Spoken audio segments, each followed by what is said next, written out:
Écoute-moi très attentivement. La vie facile aujourd'hui peut te coûter extrêmement cher demain. La plupart des gens ne détruisent pas leur destinée parce qu'ils manquent de talent. Ils la perdent parce qu'ils fuient les choses difficiles qui étaient censées les former. Ce que tu évites aujourd'hui est souvent la clé même de la personne que tu es appelé à devenir. Beaucoup veulent la gloire, mais refusent l'entraînement. Beaucoup veulent la faveur de Dieu, mais rejettent la discipline qui prépare cette faveur. Et laisse-moi te dire une vérité que peu de gens osent affronter. La destinée ne se construit jamais dans la facilité, elle se forge dans la discipline. Si tu veux vraiment devenir la personne que Dieu a prévu que tu sois, alors tu dois apprendre à affronter ce qui est difficile pendant que les autres cherchent encore le confort. Permets-moi de te dire quelque chose de simple mais profondément puissant. Ce qui semble facile aujourd'hui peut devenir un lourd prix à payer plus tard.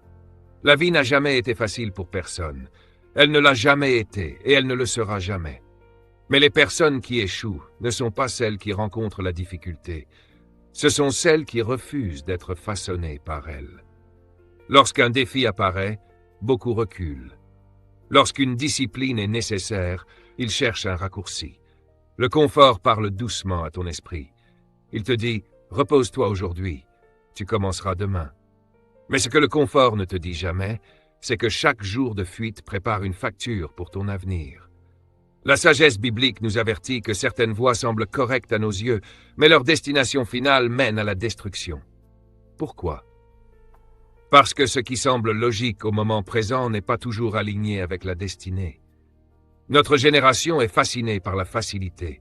Tout doit être rapide, immédiat, sans effort. Mais la destinée n'a jamais été négociée selon les conditions du confort. Tout ce qui a de la valeur exige de la résistance. Tout ce qui est grand demande de la discipline. Et tout ce qui devient inarrêtable a été entraîné. Comprends ceci, le confort est attirant, mais il est coûteux. La discipline est douloureuse, mais elle est rentable. La discipline n'est pas agréable au moment où tu la vis. Elle demande de renoncer à certaines choses, de contrôler tes habitudes et d'imposer des limites à ton propre corps.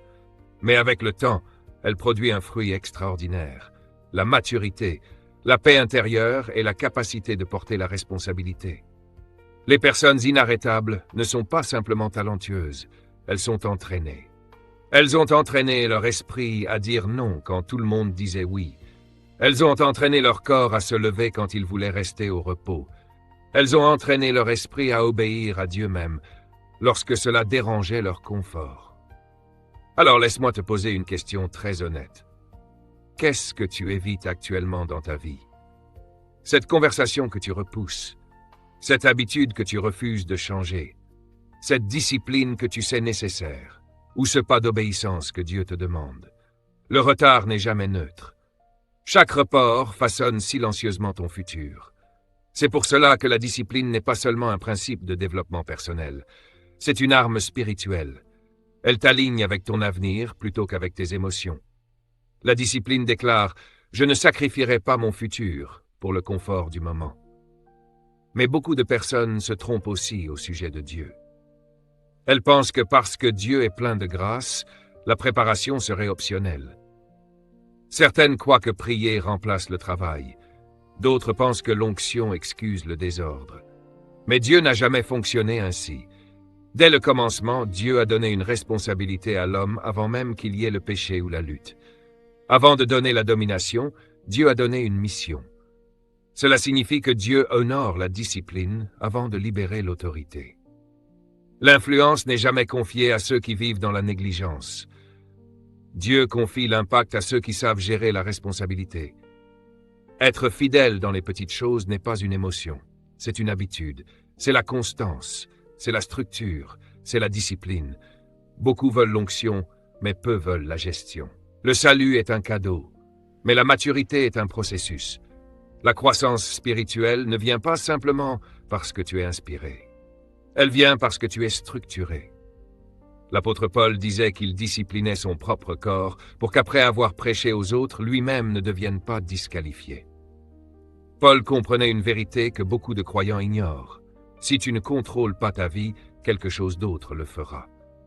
J'ai vu des personnes incroyablement talentueuses gaspiller des années entières de potentiel.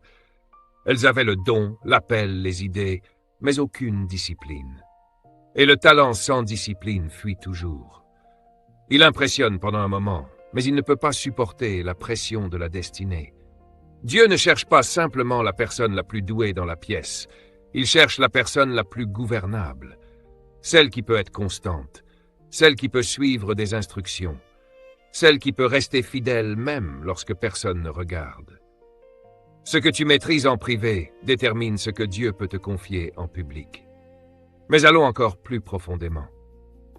La discipline n'est pas seulement une question d'effort, c'est une question d'identité. Le chemin difficile est souvent le terrain d'entraînement de Dieu. Beaucoup de gens ont été conditionnés à croire que si quelque chose est difficile, cela signifie que Dieu n'est pas dedans. Mais la Bible ne présente jamais la facilité comme preuve de l'approbation divine. Très souvent, la difficulté est le signe que Dieu te prépare pour quelque chose de plus grand que ta capacité actuelle. Les épreuves testent ta foi. Les tests développent la persévérance. La persévérance produit la maturité. Et la maturité te rend complet. Rien ne manque. Rien n'est fragile. Comprends ceci. Dieu ne gaspille jamais la pression. La pression n'est pas une punition. C'est une préparation. Sans résistance, il n'y a pas de développement. Les muscles grandissent parce qu'ils sont challengés. La foi grandit parce qu'elle continue d'obéir même quand tout semble difficile. Les personnes inarrêtables posent une question différente face aux difficultés. Elles ne demandent pas « Comment éviter cela ?» Elles demandent « Qu'est-ce que cela est en train de produire en moi ?» Et voici une vérité personnelle que tu dois accepter. La version de toi capable de porter ce que tu demandes à Dieu n'existe pas encore. Elle doit être construite, elle doit être formée, elle doit être entraînée. Et Dieu t'aime trop pour te donner un futur qui te détruirait parce que tu n'étais pas préparé. Alors quand la vie devient difficile, ne demande pas simplement « Pourquoi moi ?» Pose plutôt cette question « Qui suis-je en train de devenir ?» Parce que chaque saison difficile façonne une version plus forte de toi. Si tu acceptes le processus, souviens-toi de ceci, ce que tu évites finit par te contrôler, mais ce que tu affrontes finit par se soumettre à toi. La discipline t'apprend à affronter les choses tôt, pour qu'elles ne dominent jamais ton avenir. Mais il existe quelque chose d'encore plus dangereux que la difficulté. Le retard. La procrastination ne crie pas comme la rébellion, elle murmure comme si c'était de la sagesse. Elle dit « Attends encore un peu, commence demain. Ce n'est pas le bon moment. » Et pendant que tu attends le moment parfait, les saisons passent et le potentiel reste dormant. Si tu attends des conditions parfaites, tu ne commenceras jamais. La clarté vient après le mouvement. Elle ne vient jamais avant. Voici une vérité que tu dois graver dans ton esprit. L'obéissance retardée reste une désobéissance.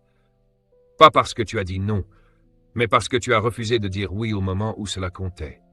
Et ce que tu continues de repousser aujourd'hui pourrait devenir la chose qui contrôle ton demain. La sagesse biblique donne parfois des leçons très simples, mais profondément dérangeantes. Dans le livre des Proverbes, Dieu ne demande pas aux paresseux d'observer le lion, ni l'aigle, ni un animal puissant. Il lui dit d'observer la fourmi.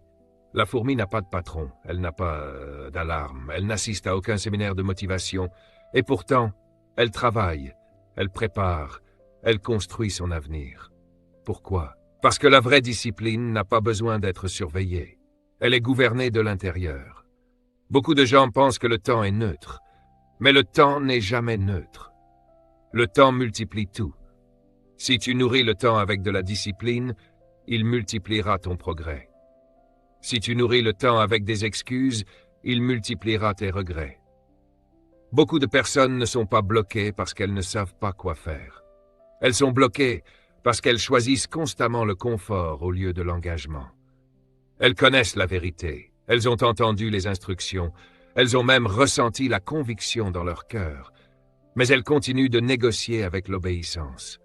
Et une obéissance qui se négocie devient une obéissance affaiblie. La discipline, c'est prendre une décision une fois, puis l'exécuter chaque jour.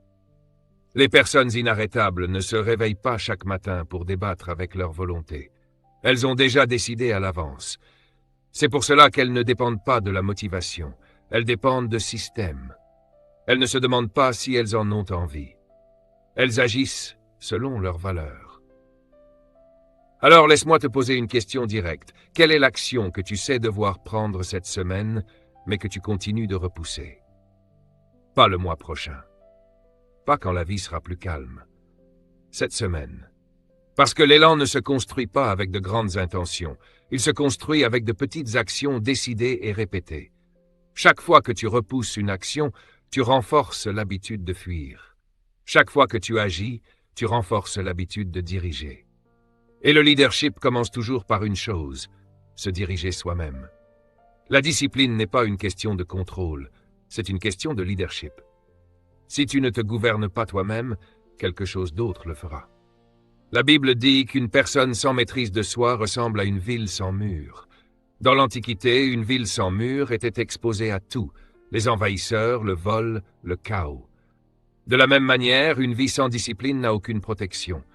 Les distractions entrent, les tentations entrent, les excuses entrent, l'inconstance entre, et avec le temps, cela détruit la destinée. L'autodiscipline, c'est le leadership personnel. Cela signifie que tu ne laisses pas tes émotions prendre des décisions que tes valeurs devraient prendre. Les émotions sont réelles, mais elles ne sont pas de bons leaders. Elles changent, elles fluctuent, elles réagissent au confort et à la pression, mais les valeurs restent stables. Et la discipline est le pont entre tes valeurs et ton comportement. La maîtrise de soi est même décrite comme un fruit de l'esprit. Cela signifie que la discipline n'est pas contraire à la spiritualité. Elle est la preuve de la maturité spirituelle. La grâce de Dieu ne remplace pas la discipline. Elle te donne la force de vivre avec discipline. Beaucoup de gens attendent de se sentir inspirés avant d'agir. Mais le leadership ne commence presque jamais avec un sentiment agréable. La responsabilité est souvent lourde avant de devenir gratifiante. La vraie question n'est pas « est-ce que j'en ai envie ?» La vraie question est « est-ce que cela doit être fait ?» Les personnes inarrêtables ont compris cette vérité. Elles ne viennent pas quand elles se sentent motivées. Elles viennent parce qu'elles ont décidé qui elles veulent devenir. Elles disent à leur corps où aller. Elles disent à leur esprit sur quoi se concentrer. Elles disent à leur temps comment se comporter. La constance est la preuve du leadership. Quand tu fais la bonne chose encore et encore, même lorsque c'est inconfortable, tu construis la confiance. La confiance en toi. La confiance des autres, et finalement la confiance de Dieu. Parce que Dieu peut confier davantage à quelqu'un qui est fiable. Comprends ceci clairement. Si tu ne sais pas gérer ton temps, ton énergie, tes habitudes et ton attention, tu n'es pas encore prêt pour l'expansion. Parce que l'augmentation amplifie ce qui existe déjà. S'il y a du désordre aujourd'hui, il y aura du chaos demain. C'est pour cela que Dieu retarde parfois la promotion.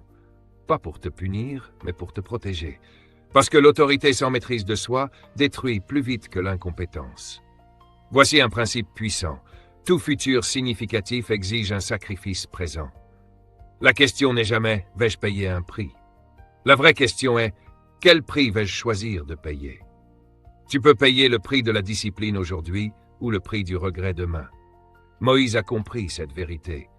Il aurait pu profiter du confort et des richesses de l'Égypte, mais il a choisi un chemin plus difficile parce qu'il voyait plus loin que le moment présent. Il comprenait que le confort est temporaire, mais que l'appel de Dieu est éternel. Les personnes inarrêtables ne se privent pas pour toujours. Elles acceptent simplement de se priver temporairement pour quelque chose de plus grand. Elles acceptent d'être incomprises maintenant, pour être efficaces plus tard. Elles acceptent l'inconfort aujourd'hui, pour vivre la liberté demain. Jésus lui-même enseigne ce principe lorsqu'il dit que celui qui veut le suivre doit renoncer à lui-même et porter sa croix chaque jour. Chaque jour. Cela signifie que la discipline n'est pas un événement, c'est un style de vie. Une série de décisions répétées qui alignent ta vie avec ta mission. Le sacrifice révèle toujours ce que tu valorises le plus. Si tu choisis constamment le confort, tu montres que la facilité est plus importante pour toi que la croissance. Mais lorsque tu choisis la discipline, tu déclares que ton avenir compte plus que tes émotions. Et Dieu marche toujours avec ceux qui choisissent le but plutôt que le plaisir. Soyons très pratiques. Chaque fois que tu dis oui à une distraction, tu dis non à ton développement. Chaque fois que tu choisis le confort au lieu de la constance, tu repousses ton progrès. Mais chaque petite discipline s'accumule. Tu ne vois peut-être pas le résultat immédiatement, mais il est en train de se construire. Se lever plus tôt, refuser ce qui te vide, adopter des habitudes qui te font grandir. Ces décisions ne sont pas petites, ce sont des décisions de destinée. Le futur que tu désires se construit à travers les choix que tu répètes. Et voici une vérité inconfortable. Tu ne peux pas garder tout ce que tu as aujourd'hui et devenir tout ce que Dieu t'appelle à être. Quelque chose doit partir, une habitude, une mentalité, une relation, une routine. Le sacrifice n'est pas une perte lorsqu'il est aligné avec le but. Mais il y a une dimension que beaucoup ignorent, la vie privée. Parce que ce que tu fais quand personne ne regarde détermine la puissance que tu auras quand tout le monde regardera. Les personnes inarrêtables ne sont pas fabriquées sur les plateformes publiques. Elles sont formées dans le secret. Ce que tu fais lorsque personne ne t'observe révèle ce que tu crois vraiment. La discipline privée révèle tes vraies priorités. Jésus a dit que lorsque tu pries, tu dois entrer dans ta chambre, fermer la porte et parler à ton Père dans le secret. Et ton Père qui voit dans le secret te récompensera ouvertement. Remarque bien l'ordre, le secret d'abord, la récompense ensuite. La discipline privée précède toujours l'impact public. Comprends aussi un principe spirituel très profond. La Bible pose une question directe. Si tu n'as pas été fidèle avec ce qui appartient à quelqu'un d'autre, qui te confiera ce qui t'appartient vraiment? Dieu observe comment tu gères les responsabilités invisibles avant de te confier une autorité visible. Les plateformes publiques ne sont jamais le point de départ. Elles sont le résultat d'une formation secrète. Beaucoup de personnes se trompent ici. Elles veulent la reconnaissance sans la préparation. Elles veulent la visibilité sans la constance. Elles veulent l'influence sans l'intégrité. Mais Dieu ne promeut pas le charisme. Il élève le caractère. Et le caractère se construit dans les habitudes quotidiennes, quand personne n'applaudit. Tes routines privées construisent déjà ton avenir. Soit elles renforcent ta discipline, soit elles renforcent tes distractions. Il n'existe pas de terrain neutre. Chaque action répétée est un entraînement pour la personne que tu deviendras demain. C'est pourquoi ce que tu fais chaque jour est beaucoup plus important que ce que tu fais occasionnellement. Pense à la fondation d'un bâtiment. Personne n'applaudit une fondation. Personne ne prend des photos d'une fondation. Et pourtant, la hauteur d'un bâtiment dépend de la profondeur de sa fondation. Si ta vie privée est superficielle, ta vie publique finira par s'effondrer sous la pression. C'est aussi pour cela que Dieu garde parfois certaines personnes dans l'ombre plus longtemps qu'elles ne le souhaitent. Pas parce qu'il les a oubliées, mais parce qu'il les façonne. Les saisons cachées ne sont pas des saisons perdues. Ce sont des saisons de formation. Dieu y développe la constance, l'obéissance, l'endurance. Si tu es indiscipliné dans le secret, l'exposition publique te détruira. Mais si tu es discipliné dans le secret, la responsabilité publique ne te submergera pas. Pose-toi donc cette question honnêtement. Que disent tes habitudes privées sur l'avenir que tu demandes à Dieu? Car ton futur ne commence pas quand les gens te remarquent. Il commence quand tu choisis d'être fidèle, même lorsque personne ne regarde. À un moment donné, chacun doit faire un choix. Deux chemins se présentent devant chaque personne. Le chemin du confort et le chemin de la discipline. L'un est facile maintenant, mais coûteux plus tard. L'autre est difficile maintenant, mais mène à la liberté. Mais une décision seule ne suffit pas. Une décision sans structure finit toujours par disparaître. Beaucoup de personnes sortent inspirées, mais restent inchangées. Pourquoi? Parce qu'elles ne construisent pas un environnement qui soutient leur discipline. Jésus a illustré cela en parlant de deux hommes qui construisent une maison. L'un bâtit sur le sable, l'autre bâtit sur le roc. La tempête est venue pour les deux, le vent a soufflé pour les deux, mais une maison est restée debout. La différence n'était pas la tempête. La différence était la fondation. La discipline ne sert pas à éviter les tempêtes. Elle sert à construire une vie capable de leur résister.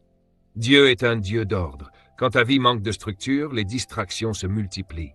Les décisions fatiguent ton esprit, et la discipline devient plus difficile qu'elle ne devrait l'être. Les personnes inarrêtables simplifient leur vie grâce à des routines. Elles ne se réveillent pas chaque jour en se demandant « Est-ce que je dois prier? Est-ce que je dois travailler? Est-ce que je dois me concentrer ?» Ces décisions ont déjà été prises. Les systèmes protègent la discipline. La structure élimine les choix inutiles. C'est pour cela que Dieu a donné à son peuple des rythmes, des temps, des habitudes. Pas pour les limiter, mais pour les soutenir. La liberté sans structure finit toujours dans le chaos. Alors pose-toi une question honnête. Est-ce que ta structure quotidienne soutient l'avenir que tu demandes à Dieu, ou est-ce qu'elle le sabote silencieusement? Mais la discipline doit aussi être protégée, parce que tout ce qui a de la valeur attire la résistance. Le moment où tu décides de changer, l'opposition apparaît. Parfois, ce ne sont même pas les gens. Ce sont les vieilles habitudes, le confort, la fatigue, les distractions. La Bible décrit les bâtisseurs de Jérusalem reconstruisant les murs avec une main et tenant une arme dans l'autre. Ils construisaient tout en protégeant ce qu'ils construisaient. C'est une image puissante. Construire exige de défendre. Tu ne peux pas bâtir une nouvelle vie avec les anciennes limites. Beaucoup échouent non pas parce qu'ils manquent de volonté, mais parce qu'ils ne protègent pas leur engagement. Ils retournent dans les mêmes environnements, les mêmes influences, les mêmes habitudes. Puis ils se demandent pourquoi leur discipline s'effondre. La Bible dit « Garde ton cœur plus que toute autre chose », parce que ce qui entre dans ton esprit influence finalement ta discipline. Si tes limites sont faibles, ta concentration fuit. Protège ton temps, protège ton énergie, protège ton attention. Tout le monde n'a pas le droit d'accéder à ton processus. Mais il y a encore quelque chose d'essentiel. La discipline se nourrit de vision. Les gens n'abandonnent pas parce que la discipline ne fonctionne pas. Ils abandonnent parce qu'ils oublient pourquoi ils ont commencé. Quand la vision disparaît, la discipline semble inutile. Mais quand la vision est claire, la discipline devient pleine de sens. Les personnes inarrêtables revisitent constamment leur vision. Elles se rappellent le futur qu'elles construisent. Elles savent que l'effort d'aujourd'hui est connecté à la récompense de demain. Si tu ne rappelles pas régulièrement ta vision à ton esprit, le confort finira par la réécrire à ta place.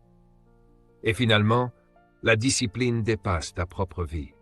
À un moment donné, il ne s'agit plus seulement de toi. Il s'agit de l'impact que tu laisses, de l'influence que tu transmets, de l'héritage que tu construis. La discipline survit après toi. Ce que tu bâtis aujourd'hui devient une permission pour la génération suivante. C'est pour cela que le confort est un objectif trop petit. Dieu t'appelle à quelque chose de plus élevé. Mais n'oublie jamais ceci, la destinée ne se construit pas dans des moments d'inspiration. Elle se construit dans des journées ordinaires, vécues avec une fidélité extraordinaire. Jésus l'a dit clairement, « Celui qui est fidèle dans les petites choses sera aussi fidèle dans les grandes. » Dieu ne mesure pas d'abord la taille de tes résultats, il mesure ta constance. Les petites actions quotidiennes sont des répétitions pour des responsabilités plus grandes. Beaucoup de gens échouent parce qu'ils veulent changer trop vite et trop fort. Mais la discipline fonctionne mieux quand elle est simple, répétée et alignée avec ton but. C'est pour cela que Dieu parle de pain quotidien, pas mensuel, quotidien. La force pour aujourd'hui, l'obéissance pour aujourd'hui. Si tu te concentres sur la discipline d'aujourd'hui, demain prendra soin de lui-même. Mais la discipline est aussi liée à ton identité. Les habitudes les plus puissantes ne sont pas construites par la volonté, elles sont construites par la manière dont tu te vois.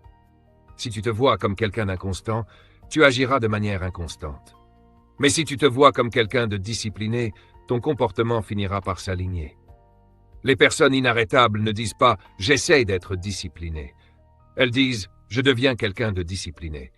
Et quand ton identité change, la négociation disparaît. Tu n'hésites plus. Tu agis simplement selon qui tu es en train de devenir. Enfin, il y a une dernière clé que Dieu utilise pour accélérer la croissance.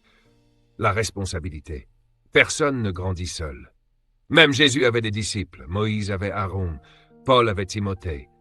La responsabilité n'affaiblit pas la force, elle la renforce. Écoute bien ceci, car c'est fondamental pour comprendre pourquoi certaines personnes échouent et d'autres deviennent inarrêtables. La Bible dit que deux valant mieux qu'un. Si l'un tombe, l'autre le relève. Beaucoup tombent, non pas parce qu'ils sont incapables, mais parce qu'ils sont seuls. La discipline grandit plus vite quand quelqu'un sait à quoi tu t'es engagé. La responsabilité partagée transforme l'intention en obligation réelle. Elle rend la vision visible et les excuses évidentes. Quand tu laisses quelqu'un suivre ton processus, ta constance augmente.